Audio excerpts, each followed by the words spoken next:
नमस्कार साथियों। सभी के लिए बहुत ही खुशखबरी ये थी कि सामाजिक विज्ञान वाले वरिष्ठ अध्यापक जो कि वेटिंग वाले साथी थे, इन सभी के मंडल आवंटन हो चुके हैं और काउंसलिंग डेट भी उनकी निर्धारित कर चुके हैं। 2 सितंबर 2024 आपकी काउंसलिंग डेट है। तय समय पर आपको पहुंचना है। समय 9:30 बजे आपको लगभग, मैं ये कहूँगा 9 बजे आप काउंसलिंग स्तर पर पहुंच जाना। अब काउंसलिंग में क्या होगा, कौन कौन से डॉक्यूमेंट लेके जाने हैं आपको, वो आप इस वीडियो में चर्चा करेंगे। साथ के साथ में अब 2 के बाद में आपकी ज्वाइनिंग भी होगी। 3 को 4 को आगे आप कभी भी ज्वाइन कर सकते हो। 4 वीक का आपको समय रहेगा। लगभग पूरे सितंबर में आप कभी भी ज्वाइन कर सकते हो। इसके अलावा आपको ज्वाइनिंग करने के बाद और कुछ ज्वाइनिंग के पूर्व अर्थात बाद, दोनों में क्या क्या आपको थोड़ी सी और चीज़ों की, नई चीज़ की आवश्यकता है, वो भी मैं इस वीडियो में आपको बता दूंगा।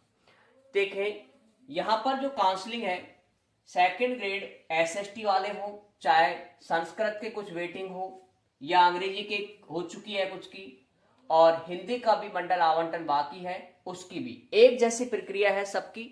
तो कोई सा भी आप लाइव सेशन देख लेना, चाहे जैसे भी आपको। इसमें मैंने कम समय लेते हुए आपको डायरेक्टली बता रहा हूं। एक आपको आधार कार्ड लेके जाना है।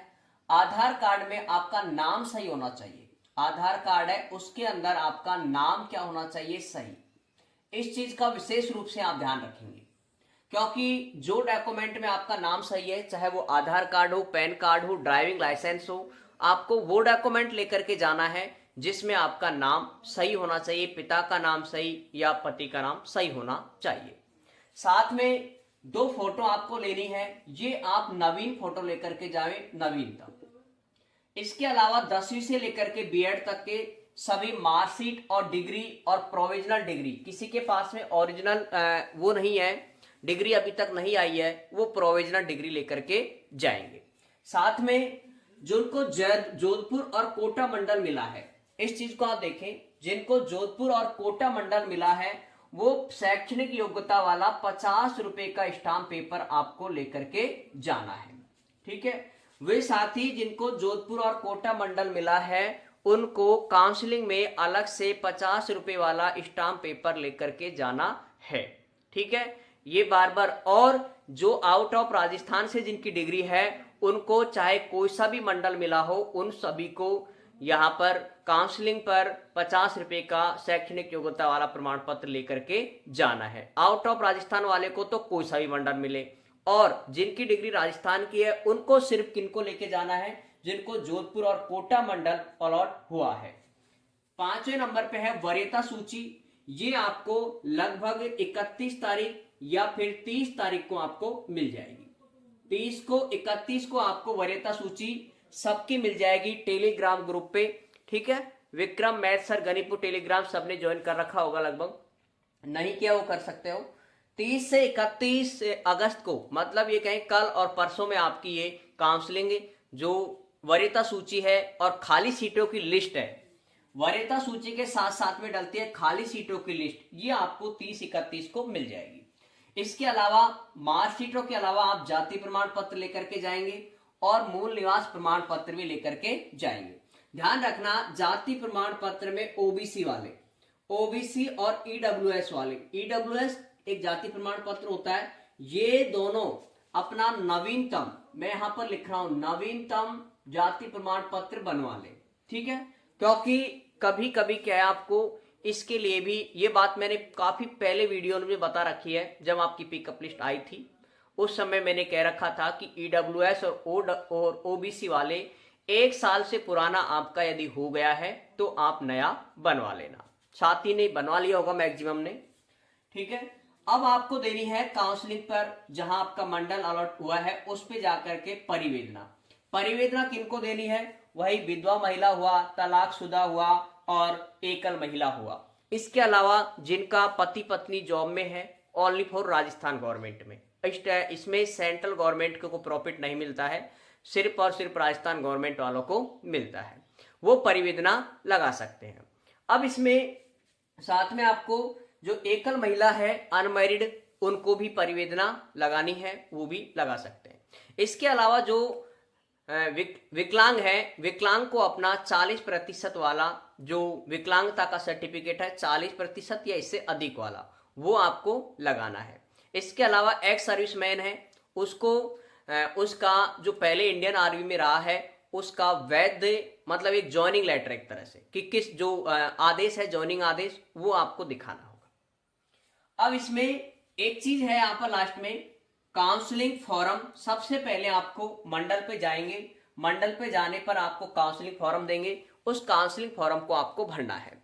और काउंसलिंग फॉर्म में ऐसा कुछ नहीं है कोई ज्यादा डिटेल्स, उसके अंदर सिर्फ और सिर्फ क्या है, एक नाम, आपकी रैंक और आपका एड्रेस, ये पिता का नाम, जो भी है डिटेल्स आपकी एड्रेस, वो सारी आपको फिल करनी है। फिल करने के बाद में फिर आपको आपकी जो परिवेदना देंगे उनको पहले बुला करके जो आपकी लिस्ट आएगी उसके अकॉर्डिंग फिर जो पहली वरीयता सूची आएगी उसमें संशोधन करके परिवेदना के आधार पे एक नई लिस्ट बनाएंगे और उस नई लिस्ट को बनाने के बाद फिर आपकी काउंसलिंग शुरू होती है। ठीक है, तो इस तरह से आपको स्कूल अलॉटमेंट होगी। ध्यान रखना जितनी भी स्कूलें हैं, जैसे किसी किसी मंडल पे 4 कैंडिडेट हैं, 4 ही टोटल है, तो वहां पर 6 से 7 स्कूल ओपन होती है और ये खाली सीटों की जो लिस्ट है वो आपको मेरी जो है वो telegram group Vikram math sir Ganipur पर आपको मिल जाएगी। वरीयता सूची आपको मिल जाएगी। जिनको उदयपुर मंडल मिला है वो थोड़े से ज्यादा एक्टिव रहे क्योंकि उदयपुर मंडल वाला आदेश बहुत लेट डालता है। ठीक है, तो सभी साथी इस चीज को विशेष रूप से ध्यान रखेंगे। ये तो थी आपकी काउंसलिंग वाले में। अब इसमें देखो आपको थोड़ा सा क्या ध्यान रखना है, कम से कम उन सीटों में जो खाली सीटें की ओपन होंगी उसके अंदर आप इतना जरूर देख लेना कि भाई कौन सी स्कूल में मतलब रहने के लिए कौन सी जगह सही है। कम से कम ब्लॉक तो कम से कम आपका अच्छा होना चाहिए। काफी जगह ऐसी देखी है, जैसे जोधपुर में बाड़मेर मिला है किसी को, जो जैसलमेर मिला है, जहां पर बहुत ही न के बरोबर सुविधाएं हैं और बहुत परेशानी आती है, फिर कॉल करते हैं कि सर अब क्या करें। तो ऐसी स्थितियों को आप पहले से अवगत कर देख लें, उसके अकॉर्डिंग ही आप वहां पर स्कूलों का चयन करें। कभी कभी हमारे लिए 50 किलोमीटर जाना सरल लगता है, लेकिन 30 किलोमीटर वाली जो या फिर 20 किलोमीटर वाली स्कूल है उसमें हमें बहुत परेशानी का सामना करना पड़ सकता है। तो इसलिए उस चीज का आप विशेष रूप से ध्यान रखेंगे। इसका आप कंप्लीटली स्क्रीनशॉट ले सकते हो। ये है काउंसलिंग के डॉक्यूमेंट। अब इसके बाद हम देखेंगे ज्वाइनिंग वाले। ठीक है, अब आपके सामने ज्वाइनिंग वाले जो डॉक्यूमेंट चाहिए वो यहाँ पर मैंने लिख दिए हैं कंप्लीटली। इसको आप क्रम से देखें और उसके बाद आप ज्वाइन करने जाएं, ताकि किसी भी प्रकार की आपको वहाँ के जो प्रिंसिपल हैं, पीओ हैं, वो किसी भी प्रकार से आपको किसी भी कारण से रोके नहीं, अर्थात ज्वाइनिंग करने के लिए दें और कोई भी परेशानी का आपको वहाँ पर सामना नहीं करना पड़े। तो यहाँ पर आपको जो है एक आपको ज्वाइनिंग आदेश, ये आपको इसको 2-3 कॉपी करवा लेना। ठीक है, 2-3 कॉपी आप इसकी करवा लेना। ये आपके ओरिजिनल ज्वाइनिंग आदेश होंगी। इसमें आपको देखना क्या है, इसके अंदर आपको जो देखना है वो आपको देखना है आपके नाम, पिता का नाम, DOB, मेल फीमेल, मतलब किसी भी नाम में स्पेलिंग में कोई भी मिस्टेक नहीं होनी चाहिए। साथ में पुलिस वेरिफिकेशन आपका होना चाहिए। जिन साथियों ने अभी तक पुलिस वेरिफिकेशन के लिए अप्लाई नहीं किया है वो अप्लाई कर दें। जिन साथियों ने अभी तक पुलिस वेरिफिकेशन के लिए अप्लाई नहीं किया है, SST वाले और संस्कृत वाले, हिंदी वाले साथी अभी अप्लाई ना करें। इसके अलावा मेडिकल सर्टिफिकेट आपको बनाना है 3 सितंबर को। ठीक है, 2 को भी नहीं, 3 सितंबर को। 10वीं और B.Ed तक की कंप्लीट मार्कशीट आपको लेकर के जानी है। जितनी भी मार्कशीट है, डिग्रियां हैं, प्रोविजनल डिग्रियां हैं, वो सब आपको वहां पर लेकर के जानी है। साथ में अब जाति प्रमाण पत्र भी आपको लेकर के जाना है, मूल निवास लेकर के जाना है, आय प्रमाण पत्र। जिन्होंने फॉर्म भरते समय अपनी आय 2.5 लाख से कम दिखाई है, ध्यान रखना, जिन्होंने आय प्रमाण पत्र फॉर्म भरा, जब उन्होंने अपना मेन मूल आवेदक फॉर्म भरा था 2nd ग्रेड का, उस समय उन्होंने 2.5 लाख से यदि आपकी इनकम कम भरी है तो आपको आय प्रमाण पत्र बनवाना है। ज्यादा वालों को नहीं बनवाना है, ठीक है, कम वालों को बनवाना है। इसके अलावा 2 चरित्र प्रमाण पत्र, 1-1 रुपए वाले जो आते हैं फॉर्मेट, उनमें 2 चरित्र प्रमाण पत्र बनवाने हैं और दोनों पर अलग अलग लेक्चरर के साइन होने चाहिए, लेक्चरर और प्रिंसिपल, कोई भी गजेटेड ऑफिसर के। इसके अलावा अंतिम संस्था का चरित्र प्रमाण पत्र भी आपको चाहिए, अंतिम संस्था का चरित्र प्रमाण पत्र। और उसके बाद है ज्वाइनिंग एप्लीकेशन, जो कि आपको टेलीग्राम ग्रुप पे डली हुई है, वहां से आप ले सकते हो। और इसके अलावा 5 आपको चाहिए शपथ पत्र। 11वें नंबर पे आप देखें तो 5 शपथ पत्र, जो कि कौन कौन से हैं, जैसे धूम्रपान का हो गया, ठीक है, ये मैं मिटा दूं यहां से, धूम्रपान है, दहेज है, विवाह का है, संतान का है, शैक्षणिक योग्यता का है, ठीक है, आपराधिक प्रकरण का है, आपराधिक प्रकरण, ये आपके 5 हैं। देखो ऐसे कर लेना, इसमें एक तो ये हो गया, देखो मैं यहां से बता दूं, 1, 2, दहेज और विवाह का आप एक में कर लेना, या विवाह या संतान का आप एक में कर लेना, शैक्षणिक योग्यता का 4 और 1 आपराधिक प्रकरण का, 5 आपको शपथ पत्र चाहिए। तो आपको ये पांचों के पांचों बनवाने हैं, पांचों ध्यान रखना, एक में मिक्स मत करना, सभी को अलग अलग बनाने हैं। आप ज्वाइनिंग आदेश पढ़ते हो, उसके अंदर क्लियरली सबका अलग अलग लिखा हुआ होता है, ठीक है। तो ये आपके ज्वाइनिंग आदेश चाहिए। अब जो पहले से पोस्टेड हैं, जो पहले से 3rd ग्रेड में है या 2nd ग्रेड में है, सॉरी किसी भी अदर पोस्ट पे हैं, तो उनको जिस भी आपकी जॉब है पहले 3rd ग्रेड की है, तो उसका ज्वाइनिंग आदेश आपको चाहिए, सेवा संतुष्टि प्रमाण पत्र चाहिए, और आपको बनवानी है एनओसी, ठीक है। एनओसी आप जरूर लेकर के जाएं, और वहां से आपको रिलीव होना है, ध्यान रखना, वहां से आपको रिलीव, रिजाइन नहीं करना है, रिलीव होना है, जो पहले से पोस्टेड है, और जो नए फ्रेश पोस्टेड है उनके लिए ये प्रक्रिया है जिसको आपको जाना है, ठीक है। साथ में आप कोई मिठाई का डब्बा आप साथ में लेकर के चले जाना। इसके अलावा वहां पर आपको किसी भी प्रकार की और कोई भी डॉक्यूमेंट के बारे में आपसे नहीं पूछा जाएगा, सीधा आपको ज्वाइन करना है। अब ज्वाइन करने के बाद में कुछ छोटी छोटी सी प्रक्रियाएं हैं, जिसके बारे में आपको यहाँ पर बता देता हूँ। आप इसे एक बार कंप्लीटली स्क्रीनशॉट ले सकते हो इसका, ये आपकी ज्वाइनिंग के कंप्लीट डॉक्यूमेंट रहेंगे, ठीक है। अब आपको मैं कुछ चीजें हैं जो कि जरूरी है, अब यहां पर कुछ चीजें हैं जो कि आपको जरूरी है।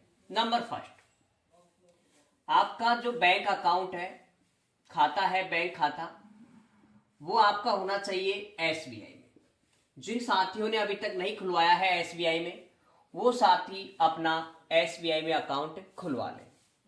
दूसरा जो है, ज्वाइनिंग करते समय आपको, ज्वाइनिंग के समय जैसे आप ज्वाइनिंग करोगे उस समय आप रजिस्टर के साइन करोगे, जो आप रजिस्टर में साइन करोगे वो साइन कैसे करना है। इसके अलावा एक होती है सर्विस बुक, उसमें साइन कैसे करने हैं। एक आपको बच्चों की कॉपी है, उसमें किस तरह के साइन करने हैं, ठीक है। और इसके अलावा कहीं आपकी ट्रेनिंग होती है, उसमें आपको कैसे साइन करने हैं, ट्रेनिंग के साइन, ठीक है। इन चीजों के बारे में मैं, वैसे सारी चीजें बहुत इजी है, लेकिन मेरा एक जो काम है उसको मैं पर्टिकुलरली सब विषयों के लिए कंप्लीटली करता हूं, ठीक है। अब यहां पर रजिस्टर में जो आप साइन करोगे, जैसे मैं एक नाम बता रहा हूं आपको, ये कंप्लीटली एक नाम है, मुकेश कुमार शर्मा, ये एक नाम है, ठीक है। इस नाम को मैं यहां पर कैसे कैसे साइन होंगे इसके बारे में मैं आपको बता रहा हूं, क्योंकि ये चीजें क्या है बाद में हमें पता चलती है, हमें साइन चेंज करवाने की आवश्यकता पड़ती है, फिर प्रिंसिपल को एप्लीकेशन दो, वो एप्लीकेशन आपका सही सूप में लगाया जाता है। इसलिए इन चीजों से बचने के लिए सीधा आप यहां से पहले ही देख लें। देखो रजिस्टर के साइन आपको मुकेश कुमार है ना, ये एक नमूना बता रहा हूं मैं, इसमें आप करोगे सिर्फ इतना, ठीक है। या फिर जो भी आपको लगता है, अलग अलग स्टाइलिश हो सकती है इसकी। सर्विस बुक है, उसके अंदर आप पूरा करें, जो भी आपका नाम है कंप्लीटली करेंगे। बच्चों की कॉपी है, मनपसंद, जो भी आपको पसंद आते हैं वो करेंगे। और ट्रेनिंग में जाते समय, ट्रेनिंगों में आप कहीं जाते हो तो आप मुकेश कर सकते हो, या फिर ये वाला जो फर्स्ट वाला साइन है रजिस्टर वाला, ये आपको साइन करने हैं। तो साइनों के बारे में अब निश्चित रूप से शायद आपको क्लियरली एक उदाहरण से सारी समझ आ गई होगी कि साइन आपको कहां पर और कैसे करने होते हैं। इसके अलावा अब आपको, जैसे आपने ज्वाइनिंग कर ली, ज्वाइनिंग आपने कर लिया, ज्वाइनिंग करने के बाद फिर आपको सबसे पहले जो फर्स्ट नंबर पे आता है जिसको बोलते हैं फॉर्म नंबर 10, इसको आपको भरना है। ठीक है, कुछ काम है जो आपको बहुत जरूरी है। ये नहीं कि नौकरी के बाद में हमारे पास कोई फॉर्म नहीं आते, समय समय पर बहुत सारे फॉर्म होते हैं जिनको आपको निश्चित रूप से भरना होता है जॉब करने के लिए। देखो, फॉर्म नंबर 10 आप भरोगे, इसमें क्या आएगा, इसमें आपको, जैसे हम किसी का फॉर्म भरते हैं किसी एग्जाम से रिलेटेड, कोई भी, जैसे आरपीसी का आपने फॉर्म भरा तो 10 से लेकर के पूरे आपकी बीएड तक की पूरी डिग्रियां भरते हो, नाम डिटेल्स भरते हो, ठीक है, father name, mother name, DOB, सारी चीजें भरते हो। इसके साथ साथ में इसमें जो स्पेशल आता है वो आता है आपका बैंक, बैंक डिटेल्स भी इसके अंदर फिल होती है। ठीक है, साथ में आपकी ज्वाइनिंग डेट लिखी आती है, ज्वाइनिंग डेट। ठीक है, और इसे ही हम कहते हैं ऑनलाइन ज्वाइनिंग। देखो, एक आपकी होती है रजिस्टर में ज्वाइनिंग जिसको तो बोलते हैं ऑफलाइन ज्वाइनिंग, और एक होती है आपकी साला दर्पण पे ज्वाइनिंग जिसे बोलते हैं ऑनलाइन ज्वाइनिंग। भाई ज्वाइनिंग के भी दो प्रकार हैं। ठीक है, एक होती है ऑनलाइन और एक होती है ऑफलाइन। ऑफलाइन कहां पर होती है, रजिस्टर में, जो भी आपका जो रजिस्टर है यहां पर, और ऑनलाइन होती है साला दर्पण पर, साला दर्पण पर। ये वो कर देंगे, इसकी चिंता आपको नहीं है बिल्कुल भी, ये स्कूल का मैटर होता है साला दर्पण पे ज्वाइनिंग करने का। आपका काम सिर्फ रजिस्टर में ऑफलाइन करने का होता है। अब इसके अंदर ऑनलाइन ज्वाइनिंग में आपको क्या ध्यान रखना है कि जैसे आपने ज्वाइनिंग किस तारीख को किया, मैं थोड़ा सा यहां पर हल्का सा मिटाऊंगा ये लाइन, इसको थोड़ा सा आप स्क्रीनशॉट पहले ले लेना। ठीक है, इसका मैं आपको पहले बैंक खाता, पहले आप ले लो इसका स्क्रीनशॉट, क्योंकि इसका मैं कुछ चीजें मिटाऊंगा। अब देखो, जैसे इसमें आपको ध्यान क्या रखना है कि जिस दिन आपकी ऑफलाइन ज्वाइनिंग होगी, जैसे ऑफलाइन ज्वाइनिंग आपने की 3/9/2024 को, ठीक है, ऑफलाइन ज्वाइनिंग आपने की है 3/9/2024 को, तो ऑनलाइन ज्वाइनिंग भी आपकी 3 तारीख को तो नहीं होगी। 3 तारीख को ऑनलाइन ज्वाइनिंग आपकी नहीं करेगा वो 4 को कर सकता है, 5 को, 10 को, 15 को, 20 को, कभी कभी महीना, 1.5 महीने भी लग सकता है। क्योंकि ऑनलाइन ज्वाइनिंग करने के लिए पहले जेडी स्तर पे मैपिंग होती है। ठीक है, पहले मैपिंग होती है, मैपिंग होने के बाद फिर ऑनलाइन ज्वाइनिंग होती है। लेकिन अब आप सोचो, जैसे माना आपकी 15 दिन बाद मैपिंग हुई है, कितने दिन बाद हुई है, 15 दिन बाद। ठीक है, यू सोचे कि 3 से अब कितनी तारीख हो गई, 18 हो गई। अब 18 तारीख को आपने ऑनलाइन ज्वाइनिंग की, तो 18 तारीख को ऑनलाइन ज्वाइनिंग में जो आपकी डेट आएगी ज्वाइनिंग की, वो भी कितनी आएगी, 3/9/2024 ही आएगी।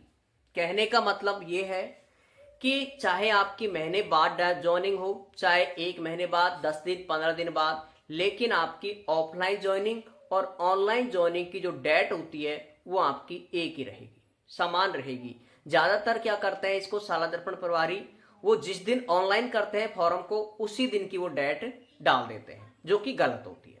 तो ये चीजें आप ध्यान रखोगे, ये डेट आपकी दोनों क्या होनी चाहिए, समान। ठीक है, एक तो ये ध्यान रखोगे। बैंक का मैंने आपको बता दिया, साइन का आपको मैंने बता दिया। इसके अलावा एक चीज और होती है जिसको बोलते हैं नॉमिनी। ठीक है, वो भी मैं आप यहां पर बता देता हूं। देखो, नॉमिनी, नॉमिनी ये क्या है, नॉमिनी के बारे में मैं आपको थोड़ा सा बता देता हूं। ज्यादातर साथियों को नॉमिनी का मतलब पता होगा। नॉमिनी है कि जैसे आपको किसी दुर्घटना, ऐसा नहीं करे खैर भगवान, पर यदि किसी कारणवश किसी भी साथी के साथ कोई दुर्घटना हो जाती है, एक्सीडेंट हो जाता है, उसके कारण उसकी मृत्यु हो जाती है, तो उसकी जो सारा जो पैसा है सर्विस का, एज ए फ्यूचर जो भी उन्होंने इकट्ठा किया हुआ है, वो सब आपको किसको देना है, वो आपको नॉमिनी को देना होता है। जो आपकी कौन बनेगी, या तो पत्नी बनेगी या पति बनेगा। वही बात, पति का पत्नी, पत्नी का पति। इसके अलावा बच्चे भी बन सकते हैं। आपके बच्चे हैं, उनको भी आप नॉमिनी के रूप में कर सकते हो। ऐसे कर सकते हो 50% इनको और 50% बच्चों को, ऐसे भी आप दे सकते हो। तो जैसे आपको उचित लगे कि 100% हम पूरा पत्नी को या पति को देना चाहते हैं वो दे सकता है, बच्चों को भी आप 50% देना चाहते हैं तो दे सकता है। ठीक है, ये आपको देना होता है। इसके अलावा ये नॉमिनी के बाद फिर आपकी कुछ आईडी बनती है, और उन आईडियों में आपको थोड़ा सा ध्यान रखना है, क्योंकि नए जो कार्मिक होते हैं उनको ध्यान नहीं रहता है कि हमारी ज्वाइनिंग तो हो रही है, लेकिन साथ साथ में कुछ फॉर्म होते हैं जो कि हमें समय समय पर भरना होता है। एक छोटा सा मैं शॉर्ट में बता रहा हूं, बाकी ये वीडियो में एक अलग से भी बता चुका हूं, उसमें भी आप देख लेना, वहां डिटेल से बता रखा है। ठीक है, अब इसमें देखो, एक बनती है आपकी साला दर्पण आईडी, जिसको बोलते हैं स्टाफ कॉर्नर। ठीक है, स्टाफ आईडी लिख देता हूं मैं। एक आईडी ये बनती है आपकी। दूसरा आपकी बनती है पे मैनेजर आईडी, पे मैनेजर आईडी। तीसरी बनती है आपकी एम्प्लॉय आईडी, जो कि सबसे पहले बनती है। चलो, एम्प्लॉय आईडी को मैं यहां लिख देता हूं।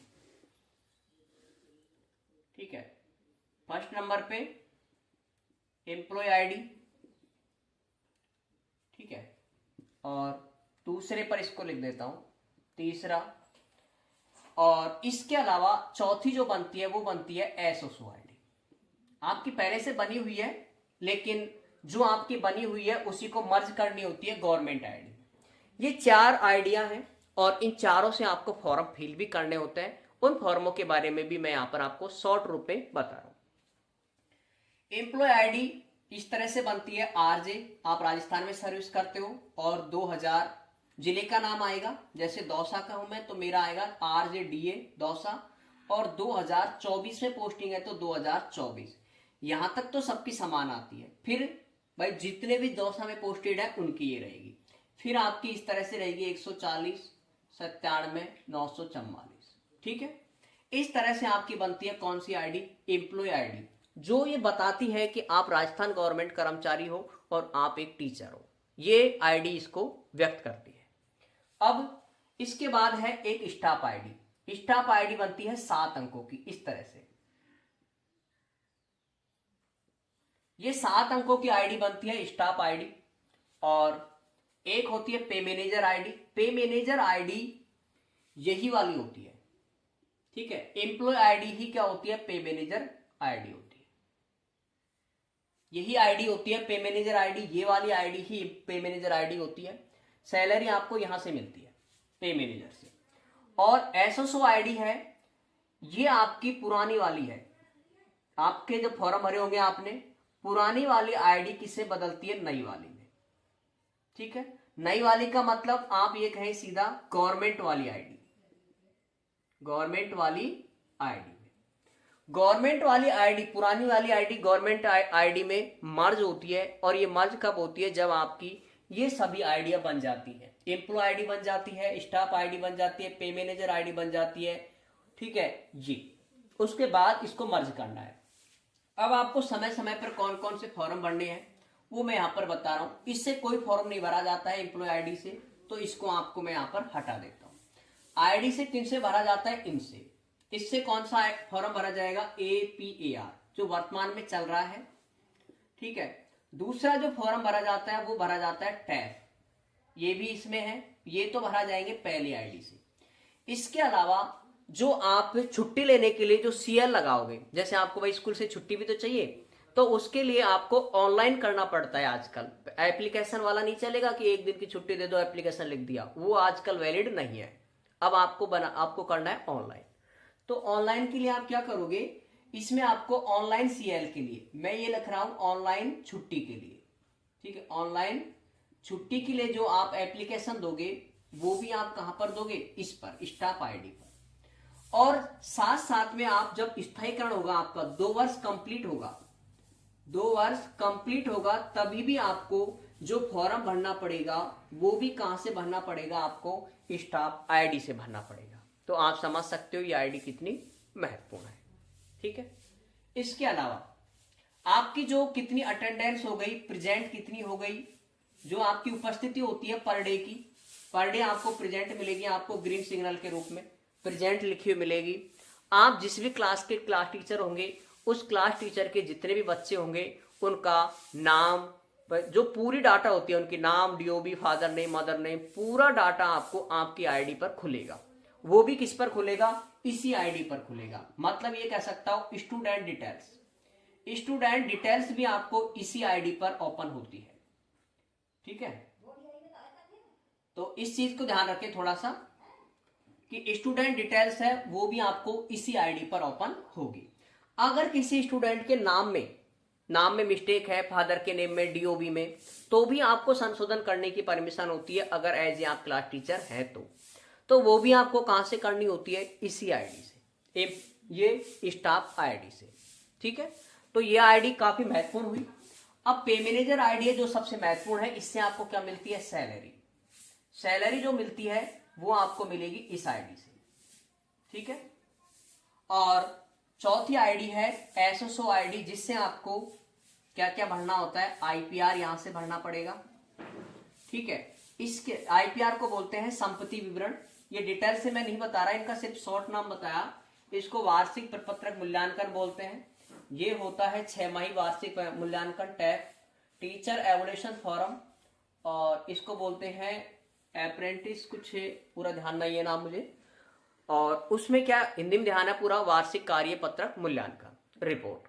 अब ये क्या है? इसकी कंप्लीटली फुल फॉर्म क्या होते हैं, क्या डिटेल्स है, इनकी ज्यादा जो डिटेल्स है वो मैंने एक अलग से वीडियो पहले से बना रखा है, उसके अंदर आप टाइटल देख लेना, पूरे कंप्लीटली बता रखा है सारी उसके बारे में, ताकि आप वहां से भी देख सकें। तो ये चीजें हैं जो कि आपको ध्यान रखनी है। ठीक है साथियों, तो इनको समय समय पर, अभी भरे कब कब जाते हैं वो थोड़ा सा मैं बता देता हूँ। ज्यादातर फॉर्म भरे जाते हैं जुलाई में और दिसंबर में और जनवरी में, बस ये 3 डेट होती है जो आपको भरी जाएंगी। जुलाई मंथ में, जुलाई में भरा जाता है कौन सा? एपीआर और टैप, तो यहां भरा जाएगा जुलाई में। दिसंबर में भरा जाता है टैप दिसंबर में भी भरा जाता है और जुलाई में भी भरा जाता है, दोनों में भरा जाता है टैप। इसके अलावा और क्या बच रहा है? अच्छा, इसके अलावा अगर आपको कोई और भी फॉर्म भरने पड़ जाए ट्रेनिंगों के या किसी को भी, वो सारे आपको इन्हीं आईडी पे भरे जाएंगे, दोनों पर। एक कौन सी पर? एसओसो आईडी पर, और एक आपको स्टाफ आईडी पर। तो इन आईडियो को आप जल्दी ही जैसे ज्वाइन करोगे 3 तारीख के बाद में 5 को, 7 को, 10 को, 15 को तक, मतलब मैं ही कहूँगा सितंबर तक आप इन सभी आईडियो को बनवा लें, ताकि आपकी सैलरी की प्रोसेस शुरू हो जाए। सैलरी आपको सभी को लगभग पता होगा कि प्रोबेशन काल में जो सैलरी मिलती है वो भी मैं आपको यहाँ पर बता देता हूँ। प्रोबेशन काल की जो सैलरी है, ठीक है, वो है आपकी 26,500। ये आपको फिक्स वेतन मिलेगा और इसमें से आपको कटौती होगी। कटौती क्या है? 658 रुपए तो कट जाएंगे आपके किसमें? आरजीएचएस में, जो भी आप लाभ से ले सकते हो स्वास्थ्य योजना का। और इसके अलावा लगभग 1100 रुपए आपका जीपीएफ 2004 में कटेगा। ये दोनों कटौतियां होंगी। इन दोनों को घटाने के बाद लगभग आपको 24,000, कुछ 24,500 लगा लो, घटा लेना आप, 24,500 के एवरेज में आपको सैलरी मिलेगी कैश के रूप में। बाकी आपकी ऑफिशियली जो सैलरी बनती है वो बनेगी 26,500। अब जैसे आपका स्थायीकरण कंप्लीट होगा, ठीक है, जैसे आपका स्थायीकरण कंप्लीट होगा तो 2 साल बाद जो आपकी एक सैलरी रहेगी वो लगभग रहेगी आपकी 63,000 रुपए। ठीक है, अब 63,000 में से ये सोच लेना कुछ कटौतियां होंगी, निश्चित रूप से होंगी कटौतियां। जैसे 2,100 रुपए किसका कट जाएगा? जीपीएफ का। 658 रुपए कट जाएगा आरजीएचएस का, और लगभग 3,000 रुपए कट जाएगा किसका? एसआई का।